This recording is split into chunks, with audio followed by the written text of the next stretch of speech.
Lars, do you want to add something? I'm just looking at Umid's question about the A0. Well, yeah, so they don't need delegators for the space, but the space can grow, Alexei. So we've set an initial space. There's a limit on how much stake that even IOHK has, and if you divide that by a sensible amount, then there's still a lot of space left over for other players. You can see that just by crunching numbers. So do you want to go through some of the other questions? Right, so there's the question about the 0.3 for A0, but I think that's also better for you to answer because you ran 1 million simulations. No, I didn't, Lars. I ran at least 2 million. Even better. So yeah, so we ran an awful lot of experiments trying various settings of Treasury fees, different balances of whales. We took into account the stake profile that we're seeing on the ITM.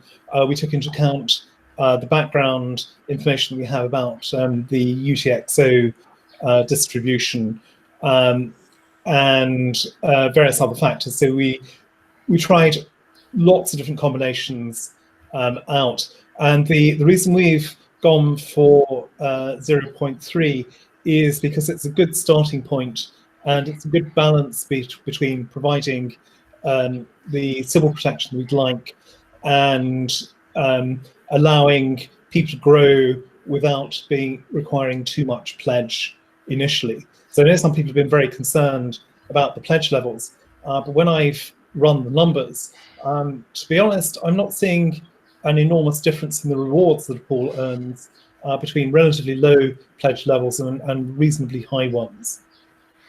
So between 1,000 ADA and 1 million ADA, there's a difference in the rewards that you'll receive, but it's not linear in the amount of ADA that's being pledged. So you'll be incentivized to put up, but certainly no more than you can afford.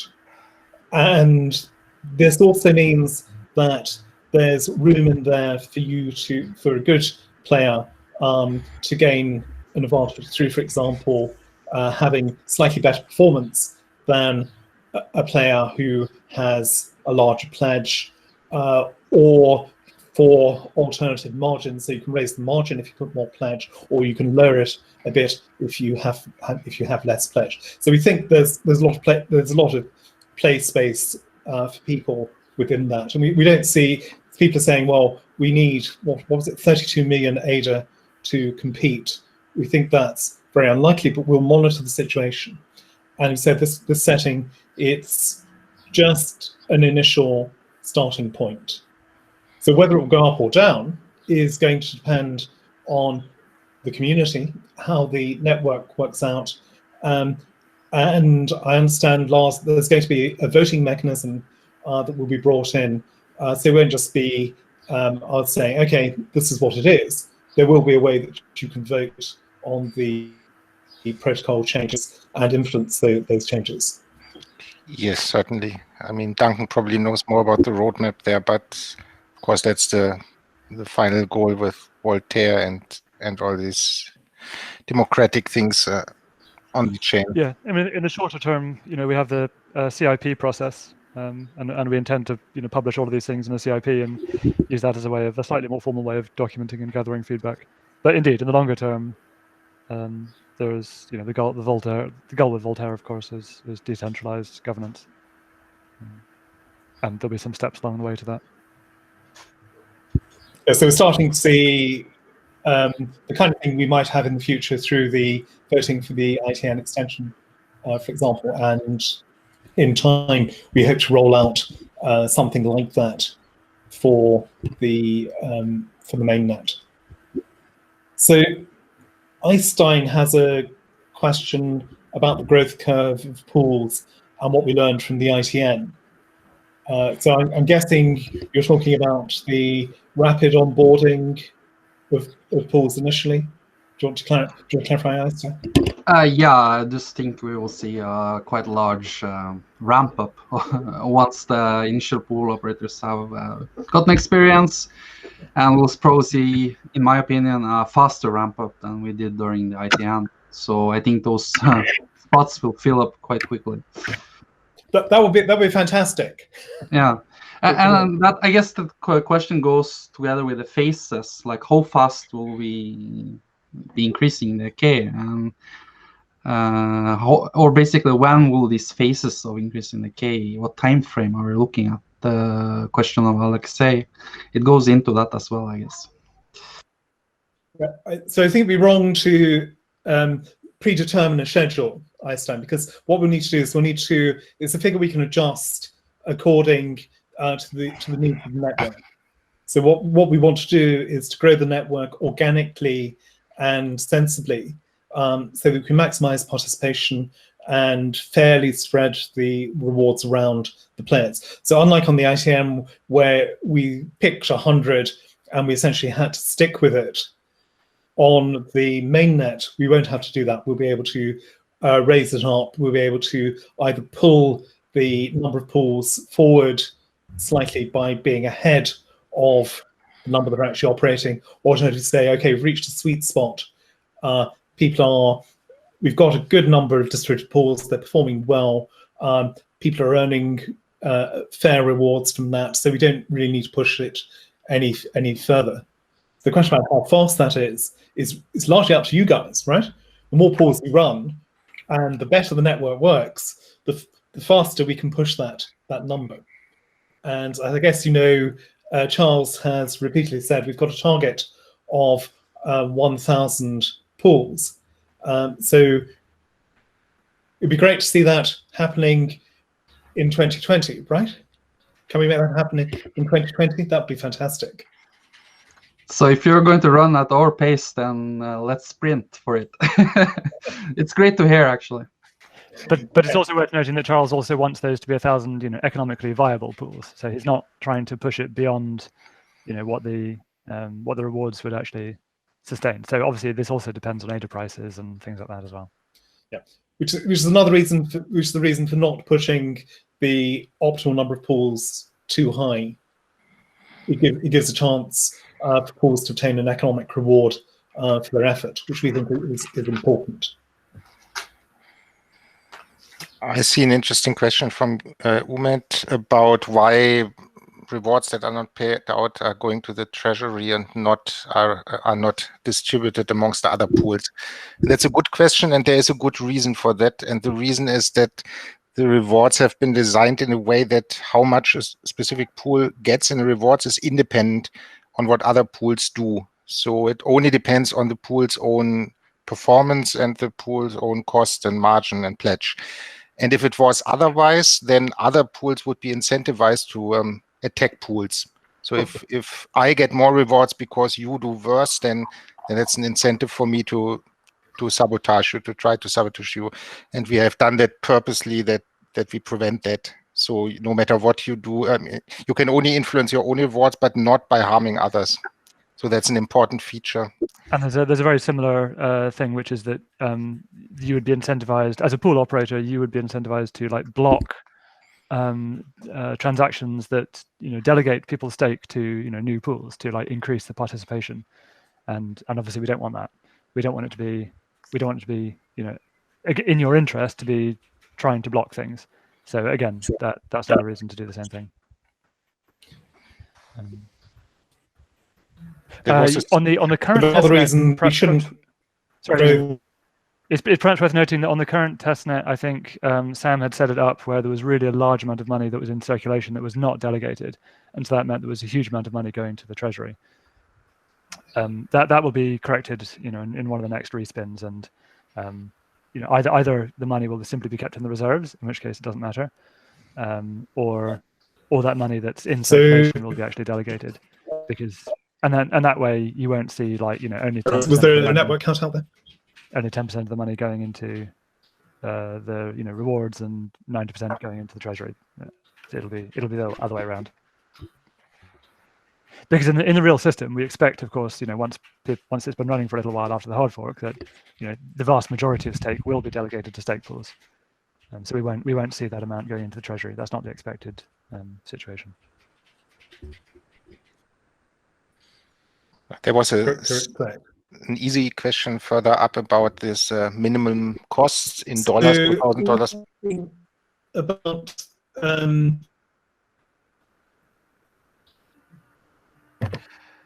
Go on, right, Lars. so I think Kevin's having connection problems.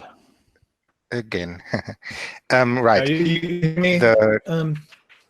Last. Sorry, yeah, I can hear you somewhat. Kevin, do you want to try turning your camera off? We might get better quality from you. At least we'll have your audio. Yeah. Let me just answer that question quickly. So yes, that will be converted to ADA at the current rate at that point. So it will be in ADA, of course, ADA per epoch, I assume. So that's another parameter that probably needs some adjustment over time when the exchange rate changes. So for that, it's also important that we will have this voting mechanism where parameters can be adjusted. Yes, so we're setting it at it's 68 ADA per epoch, if I remember the calculation correctly, and that's a protocol parameter that can be updated per epoch if we wanted to. So this is not going to be something which is fixed at that rate in the long term. You won't see the minimum pool cost going up to $2 million over time, for instance. But what it does do is to give a trigger for the pledge effect, and B, it provides protection. It stops a race to the bottom in terms of the pool operating cost. So as long as you're getting delegation, you can be sure you will be earning that much from your pool. Yeah, did you two both talk about this on your was it podcast yesterday? The purpose of the minimum pool cost? I think we did not. Because it's perhaps worth going into in a bit more detail, actually. Yes. Because there's multiple reasons for it. And one of the reasons actually was feedback from probably people on this call who joined the State Pool Operators focus group in London. Was it in January, February this year? There was one of the concerns that was expressed at that time was that basically a race to the bottom on cost. That if you have a professional pool that has actual costs, labor costs, proper IT costs, that competing, if the competitive pressure is solely on driving down that cost to near zero, that then every pool would be run out of a T1 instance on Amazon somewhere, and that's not actually what we're after as a system, and it's not going to support professional pools. And we want to have professional pools because we want proper IT competence. So that was one reason, based on that feedback, and the other reason is that it's also necessary as part of the Sybil attack protection feature, because one of the ways that the way that you would execute a Sybil attack is that you want to avoid having to provide a big pledge. So the way to make yourself look competitive by avoiding a big pledge is to have a very low cost, set your cost to zero. So by saying that no, you can't set your cost to zero, you have to have this minimum cost that should be adjusted to be sort of within the range of reasonable costs that reasonable pools actually face. Then it means that someone trying to execute a Sybil attack does have to actually put up that large pledge to outcompete half of the other pools in the system to try and gain half the delegation. I mean, they also have to pull off quite a sophisticated social engineering attack, but if you just look at the numbers, they would then at least have to provide the same pledge as the lower half of the stake pools. And so one of the reasons therefore is to make the Sybil attack protection mechanism actually effective. But it does have this sort of it is sort of a protectionist economic measure, but it changes slightly what the competition is on. So it means that you're not solely competing with each other and with people running it out of AWS instances purely on cost. There is this combined effect of cost, pledge, and and then other qualities that you can sell to, you can advertise to your users. So the way we chose that number is not completely arbitrary either. So you may remember that we had a poll in May, I think it was, and we asked the pioneers what were your operating costs. So we looked at the answers that you gave us, and what we that would allow the vast majority of you to meet your costs. So a few people were below $2,000 in their operating cost, but for I think it's 90% of you, you're at 2,000 or higher. So this is clearly an economic level, and anything below that is probably someone undercutting.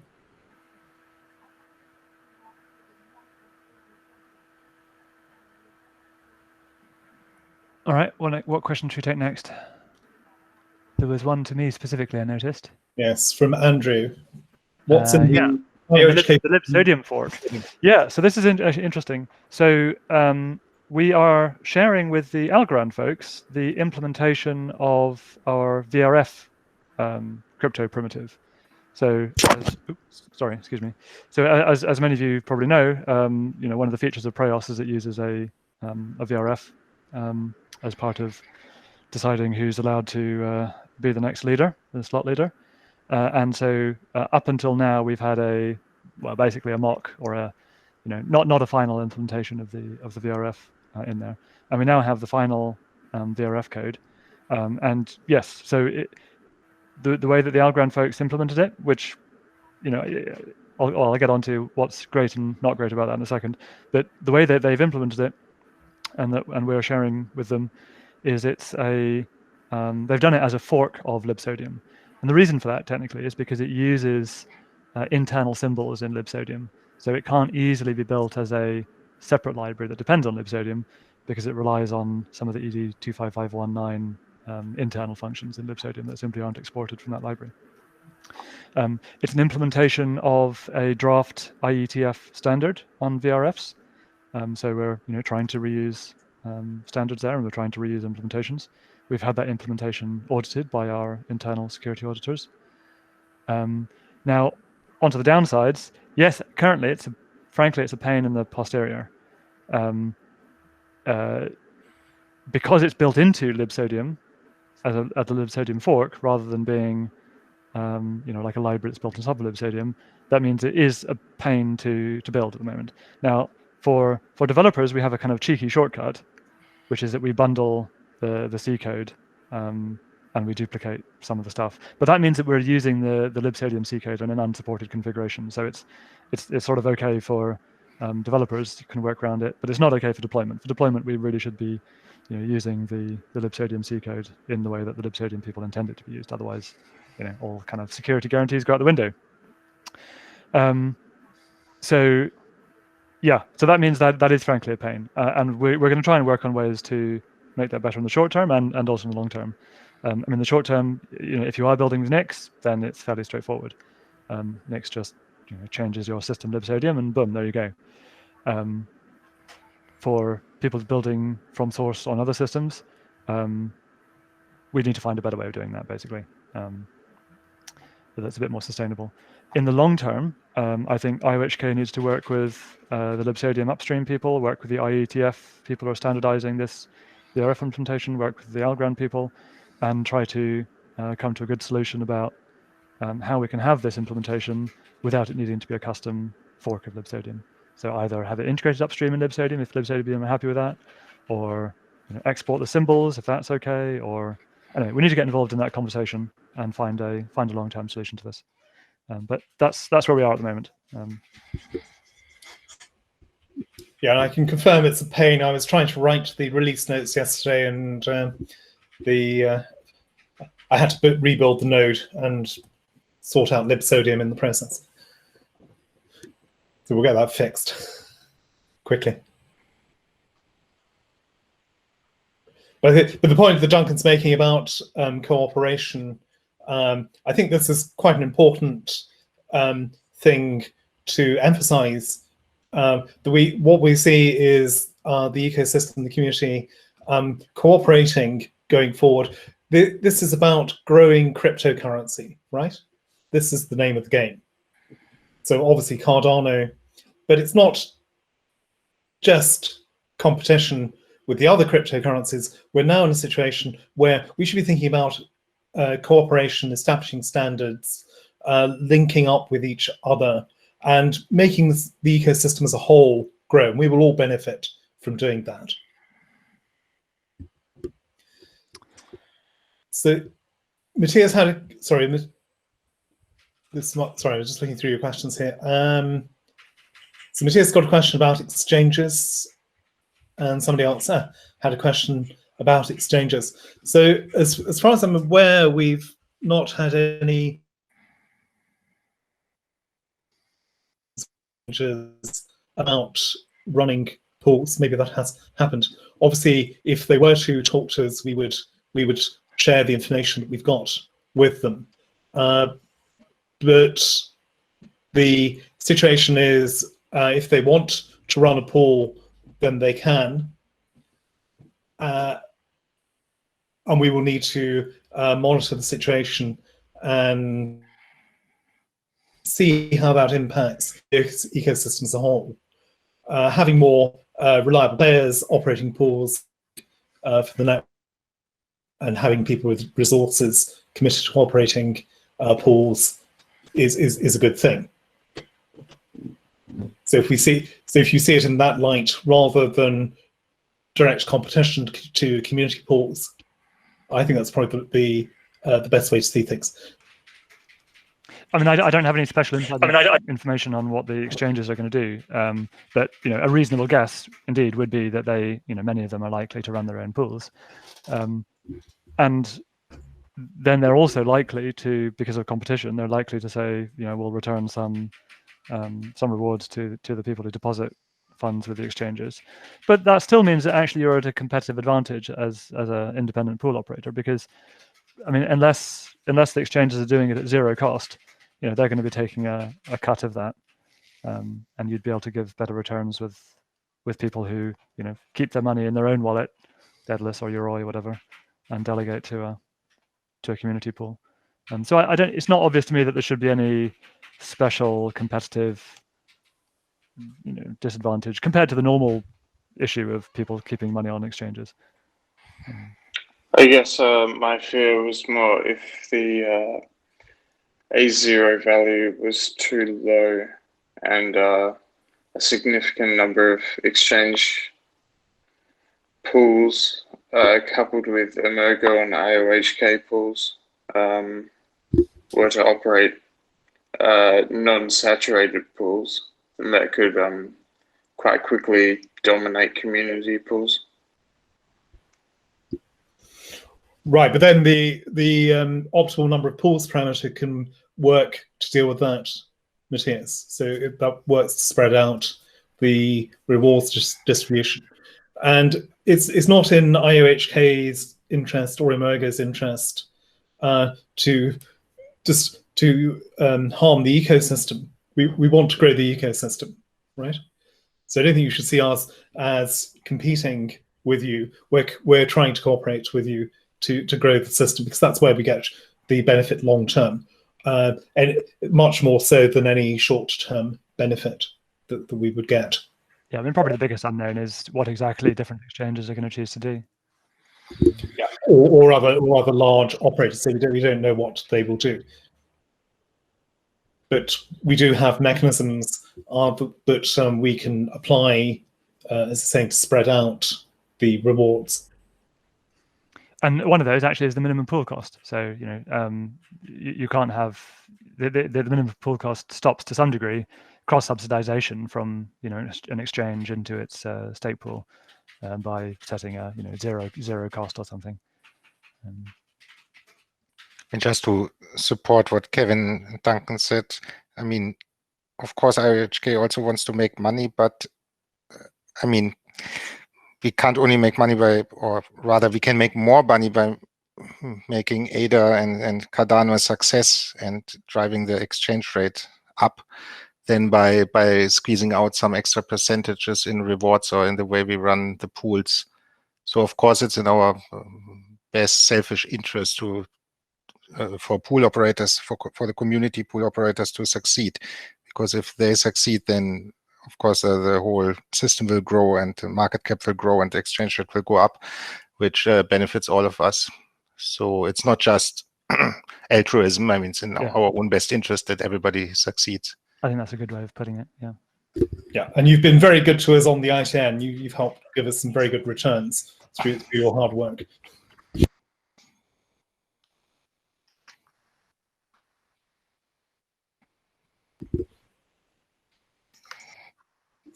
There was a question, I think it was there twice already, what an estimate would be for minimal pledge. I don't know whether we can answer that.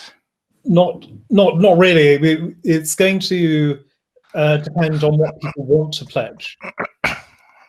Right. I mean, one must always keep that in mind there, because there is no minimal pledge. The pledge is as high as it is. So, I mean, what it turns out to be. So it depends on what you will actually pledge. But I mean, can we give any hint of the order of magnitude we expect, or would we rather not? Well, it would be, so this stage it would be more or less guesswork, Lars. Yes. So we have figures from the surveys that we've done the bloggers, and they were saying something in the order of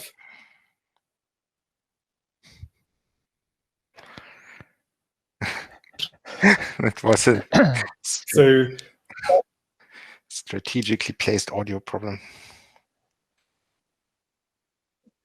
Sorry, did my phone try turning off the video, Kevin? We might have more chances of hearing it. Let's try that.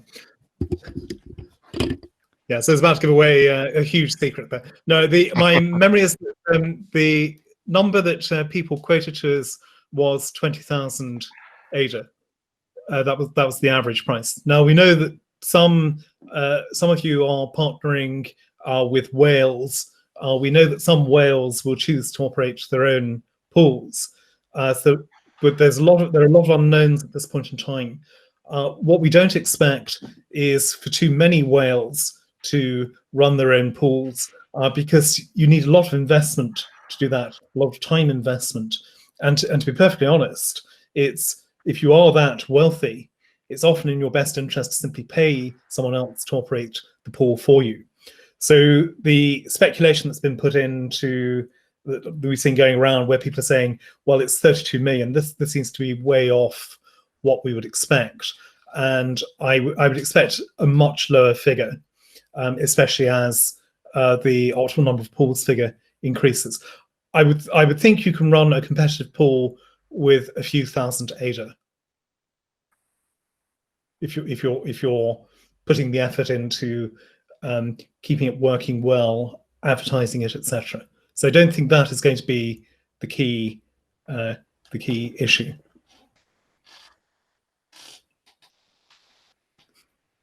But I mean, ultimately, we just have to find out as you start to see on the mainnet, what do people actually start to pledge? That'll be the ultimate thing. I mean, we've run some models and have some guesses and we've shared some of that. I think previously in a podcast we did, and we shared Lars's model. That's our best guess. That's our best guesswork, basically, I think. But the real thing will be when people actually start registering all the pools on the mainnet, and then once the exchanges start joining in too, and see how the dynamics develop.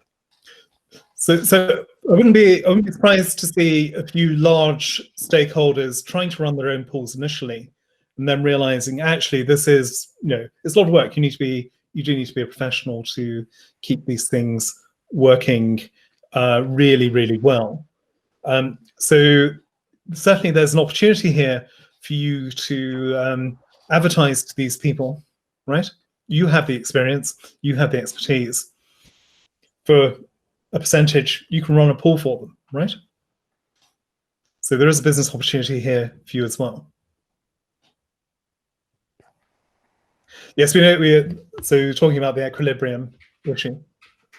So there is a big gap between the equilibrium setting and what we're saying today. But based on what we've observed in the ITN, we don't expect to get to that equilibrium setting very quickly, if at all.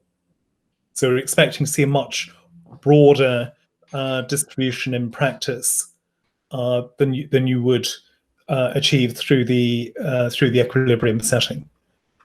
So I don't think there's too much disconnect between what we're saying in the simulation. You see the simulation as well in a situation where you are in a perfect world where the major stakeholders are running their own pools. Then what will happen is you will see the situation that Lars is describing. But in a more typical situation, what you will see is large stakeholders pledging to, sorry, not pledging, but delegating to other people's pools. And that will be how the large state gets built up in the mainnet, as it happened in the ITN, we believe. If we're okay to move on, is there more to say on this topic? Oh, there's a bunch of small questions I think we can take easily. Yes, for example, the one about how native tokens, how the transaction fee, will that be in ADA or in, right? Answer, yes, in ADA. All fees in Shelley, all fees are in Lovelace. There's lots of interest in, could we find some scheme of, fees or whatever in custom tokens? It turns out that's actually a hard problem and one we don't have a good solution to yet. But people are looking into that. But don't expect anything on that in the short term. Since we have a DNS function, will it be compatible with multiple AA records? The intention is yes. I think we don't have in our network layer full IPv6 compatibility yet, but we do intend ultimately to support IPv6 properly. We do have some partial support in the code for IPv6, but I don't think we have. It turns out in the peer-to-peer stuff, it becomes more complicated because now each node has got multiple addresses, and you can no longer identify nodes just by their address, and it all becomes a bit more tricky. But yes, we do intend to support IPv6 properly in the end. Talking about multiple records, it's worth also noting that when you register on-chain your relays, you can register Srv records, which we intend to support once we have the peer-to-peer governor deployed, and that means that you'll be able to have one DNS name that has a list of relays with priorities and weights on them and whatnot. If you look at the DNS RFC. And we can also support round robin style DNS entries, like normal A or records that like Amazon supports with Route 53 or whatever it is, providing a pool of results. Indeed, that's how we are doing it for the relays that Deadless uses. Regarding the VRF library, is this fork going to end up on the IWHK GitHub? It is already on the IWHK GitHub. The one that we point to, I believe, is a fork. Is a fork of the Git repo that you'll see on GitHub. It comes from the Algorand folks, and we've done a little bit of rebasing. So the one that we're pointing to actually is the one on our own GitHub. Oh yeah, someone else pointed that out, so I didn't need to really answer that question. Any other easy small ones? Lars, you pick one. Is there another easy small one? No, I took all the easy small ones. Well, there's one about IOHK, CF, and Emergo entering into contracts to provide pledges to pool operators. So this is an interesting business opportunity. So it's certainly something that could be considered. Would you be prepared to pay a percentage to do that? And what would you be prepared to pay? We're not going to. It's very easily calculable what the pledge is going to bring in addition to what the pool operator has. So Yeah. Let's say that it brings 100 basis points, and then you can just decide how you do the revenue share in the contract. In exchange for CF or IOHK or Murgo locking those funds with you for a certain period of time. Because the difficulty for me as a pool operator is that I need to assess every time there is a large whale. I need to assess how fickle that person is, and maybe even with very severe sort of clauses in the legal agreements. Let's say that I'm going to fine him $500,000, but if if ADA takes off and his payoff is greater than 500,000, then he's incentivized to basically pull his pledge. So, and that kind of could damage my credibility as a pool operator. You have to kind of weigh these things every time somebody comes in and says, "Hey, I can give you 10 million, and where do I sign?" Yeah, that's one of the reasons why we weren't expecting the pledges to rise too high, Umut, because you do take a lot of risk when you do that. You really have to trust the people you're partnering with. But certainly the clearest business opportunity here for a player with a lot of ADA. It could be one of the three IOHK, CF, Emergo. It could also be, maybe you can borrow from exchanges or from some other broker. Maybe there'll be brokers you can borrow from. You can see there's definitely a market here. So maybe somebody should be trying to approach those who do have large amounts of ADA and putting the business proposition to them. I just want to add that this risk, I mean, you say it's very high, but I just want to stress the fact that the money is never at risk. I mean, somebody that helps with your pledge would delegate to your pool, and the worst that can happen is that the pool operator doesn't share the rewards as was previously agreed, but the money, of course, is always yours. And the risk the other way around, the risk to you as a pool operator, of course, is that the person, the owner or the other owners, you as an owner and other co-owners who are putting in the pledge, that they might withdraw their pledge, and then you violate your the amount pledged, and then you don't get any rewards for that. You Right. and all everyone else who's delegated to your pool suffers for that epoch. So yes, there's reputational damage there. Yes. So there is a relationship both ways. Yes, and I think stakes becomes higher when we're talking about ADA being, let's say, $1 or $2, because every epoch is going to represent a significant amount of money that's going to be distributed, and to a whale that is easily enticed by cashing out his position, that damage could be more than justified by the upside that he gets. Whereas you, as a pool operator, will have asymmetric sort of damage to your reputation and operations. There's multiple strategies you can follow here. I mean, you can go for one big whale who covers all your pledge, or you can go for approaches where you have a pool of 5 and you can lose any one of them. So you go for, as long as 4 out of the 5 are still pledging, you're still above your pledge limit. You can do things like that. But I mean, these are all good points. I mean, we designed the system so that yes, you do have to have a trust relationship both ways between the pool operators and the pool operator and the owners, the people doing the pledge, and the trust relationship has to be bidirectional. And you're absolutely entitled to go and think of creative ways of how do you establish that trust, including through legal contracts and other means. And how do you manage that risk? Yes, but to be honest, a whale isn't going to do that very often. They have reputations too, right? Or they have at least money at stake. Yes. But reputation is as important as the money. So you can double cross someone once, but doing it 2 or 3 times is not going to get you very far. There was an unrelated question that is nice and simple, whether we will provide special tooling or recommendations for how can people build their nodes. And there, on purpose, we don't want to make it too easy, because then, I mean, if we have the one button push deployment, then we would have a very uniform landscape of pools. So if there's a problem, for example, if we make it extremely easy to deploy to Amazon, for example, and then there's a problem with Amazon, then that would be a big deal. So somehow on purpose we have arranged things in a way that people don't have it too easy, so that they are sufficiently different from each other in the way they set up their system, so that it's more resistance against. I mean, that there is not a single thing that can go wrong. So that's on purpose, that we are not overly helpful.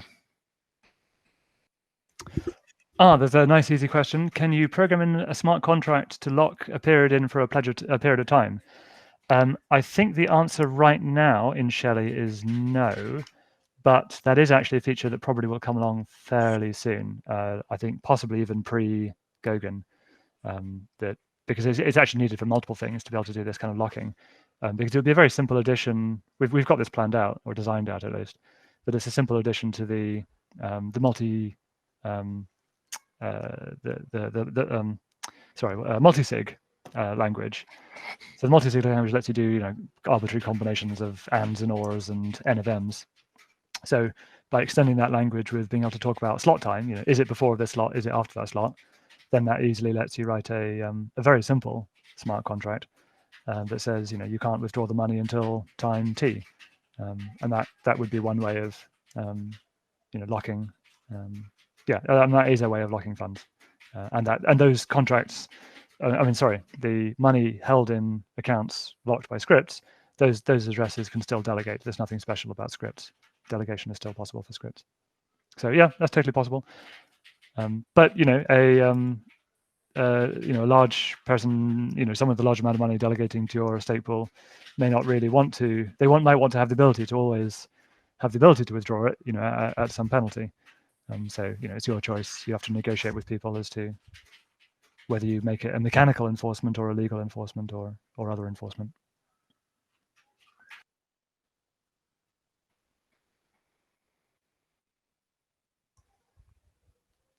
There's a question about the desirability. It's from Michael. Yoroi Deadless pool desirability. Yeah. So clearly that so the desirability, the ranking is going to have a big effect on how delegators choose to delegate their funds. It won't be the only effect, but if someone is just quickly glancing at the wallet and just using Deadless, for example, it's bound to be a major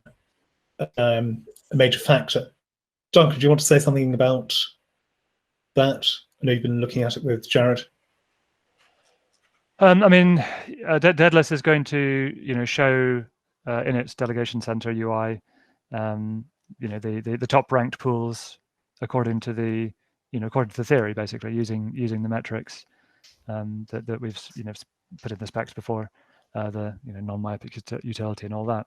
And so indeed, we'd expect most end users to end up delegating to one of the top K pools. So being within that top K is what you're aiming for.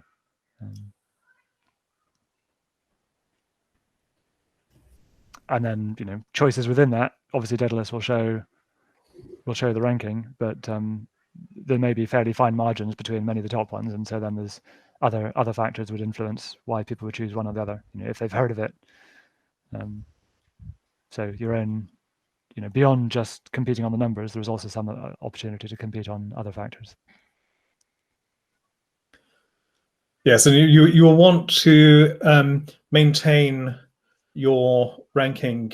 You will want to maintain your performance, for example, because if your rewards drop, then the users will notice that.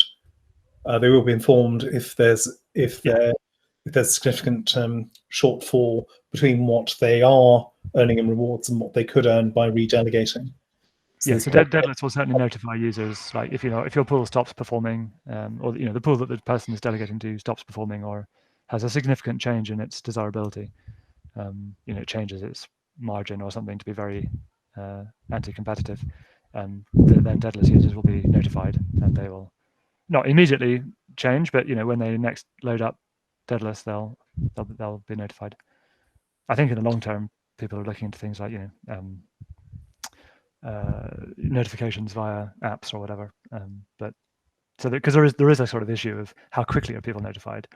But yeah, people will be notified in the end.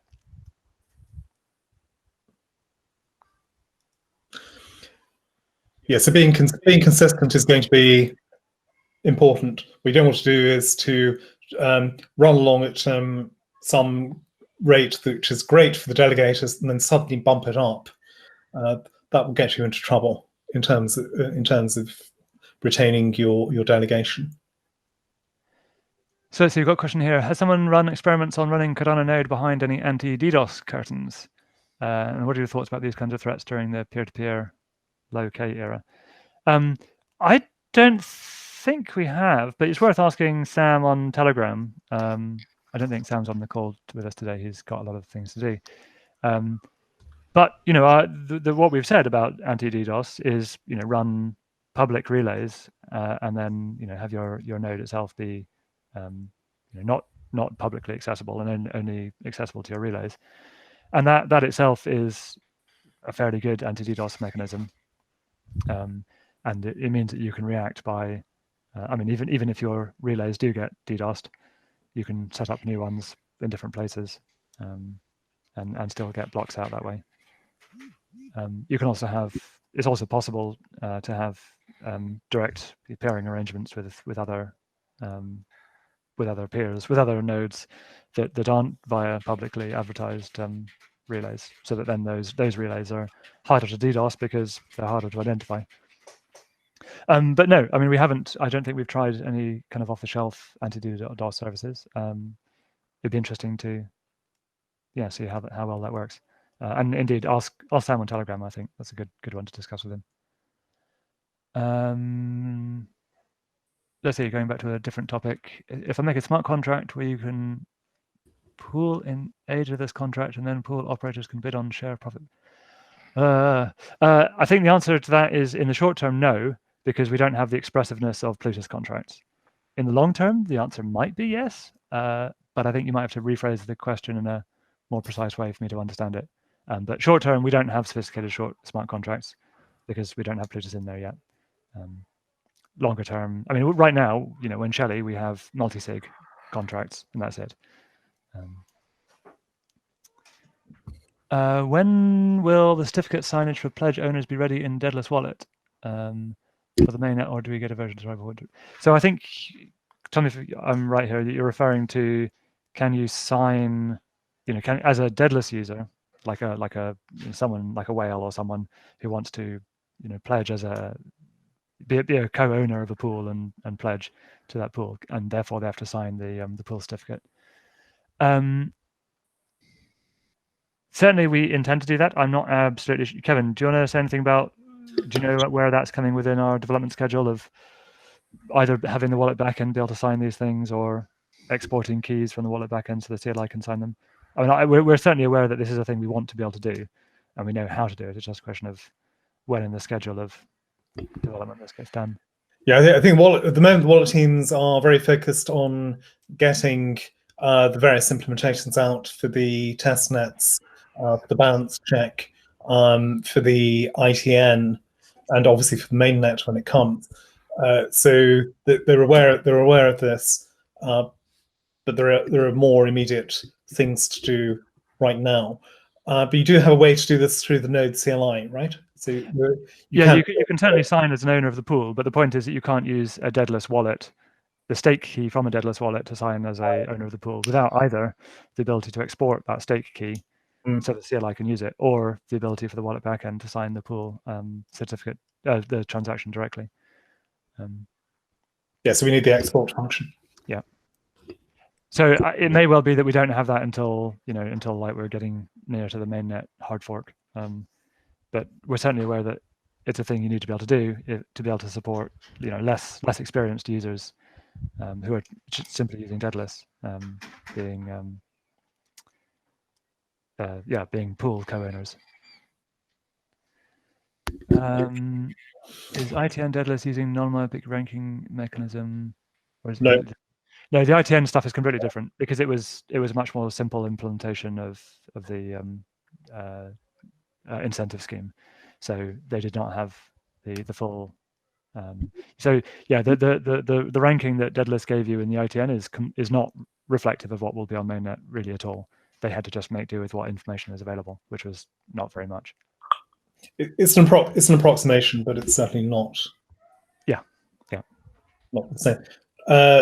So there's a question from Mama Paul about the desirability formula and when this is going to be published, finalized.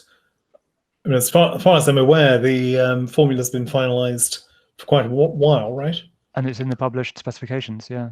Yes, and it will be in the code. Yeah, it's in the code and it's in the published specifications. So you can check that out.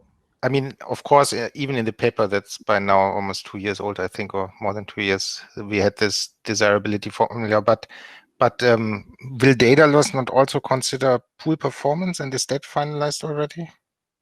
I mean, I know we had this discussion about how to approximate that for new pools. Yeah. If you, yeah, so there are some details about how so your sort of Bayesian assumptions, your Bayesian priors. Right. So there are some details there which are not in the old papers, and yes, we will certainly publish that. So yeah, you're right. There may be some details that are not, but those are relatively fine details compared to the broad brush, which is it has been in the papers for a couple of years. Yeah. So I was asking a question about performance metrics being on chain. It's trying to work out. No, those performance metrics are not on chain as such. I mean, not like summary metrics. I mean, by analyzing the chain, you can see what the performance is, because obviously that's what's used for calculating the rewards. But it's not available to smart contracts. That's an interesting thing. We could discuss that with the Plutus folks, but yeah, that's not currently available. That's not currently planned to be available to those contracts. If you want to write down a feature request and why you think that'd be really useful, by all means, go for it. If you can find a compelling use case, send it in. Come on, we've skipped over this one. What's the long con with the ITN if it survives? Who's gonna answer that one? Yeah, I wasn't quite sure what con meant in this context. What do you mean? Honestly, I have no idea. Well, we can say that the voting is proceeding apace, which is great to see. I think we've got about 96-4 in favour of keeping our options open, which is good. So thank you to everybody who's voted on that. Yeah, I mean, I guess voting's open for another couple of days, so we'll put some more communications out about that, and I think we'll probably talk more about this at the summit, to be honest with you. And yeah, Nicolau and the team have definitely got lots of ideas they want to do, so I'm sure we'll share that soon. But I think also Charles I think I said last night, Charles is going to do a whiteboard, and I'm sure he'll throw a few ideas out there as well. So yeah, I mean, Charles has talked many times before about what he wants to do with Jormungandr and well, oracles and side chains and all sorts of things. But I think primarily it's just really being conceived as a way of kind of we've got practically a ready-made decentralized network there that we can try stuff out on. Yeah, it's a test bed for trying all kinds of things. That's the fundamental thing, and I think again maybe I don't know, don't want to step ahead because we're only looking at 1 month extension for now. But I personally speaking, I rather like the idea of integrating some kind of stage between a SIP, a SIP, which is kind of a potential thing, and then obviously all the way to deploying something on mainnet. I'm sure there's an intermediate stage where things could happen, and maybe we could use something like Jormungandr for that. But as I say, let's see. It's an ongoing debate. Guys, I really appreciate all the questions. I am going to have to call the meeting to a close now, not least because I need to go and get on another call, and I'm hosting it on mine. But look, we'll capture this again, and we'll put this out for the benefit of every other pioneer and every other stateful operator out there with this Q&A session. And if you appreciate this kind of format, we'll try and keep it going. It's obviously getting busier and busier with each week that goes by, particularly for many of the guys on this call. But just want to thank Kevin Love and Duncan particularly, and a few other guys behind the scene for making the time to do this. And also to all of you for coming here and asking the questions. There's lots of different levels of knowledge and need within our community. So at least if we kind of keep this going, you've got a kind of a platform to come and ask some of the main guys behind the technical development to your questions direct. So we'll call this to a close now. And yeah, as I say, hopefully see you all again next Friday. Similar kind of time. It does shift around a little bit based on availability, but thank So you. in spite of the summit, we will have it next Friday? Ah, is it the summit next Friday? Yes, so it is. Okay, so we'll probably take a pause. Thank you, Lars. Sorry, every day merges into one at the moment. Yeah, we'll probably take a pause next week. But yeah, the following week resume regular service. But look, thanks guys, really appreciate it. And we'll speak to you all soon. Good luck next week on the testnet. Cheers, guys. Bye. Thank you. Bye. Bye.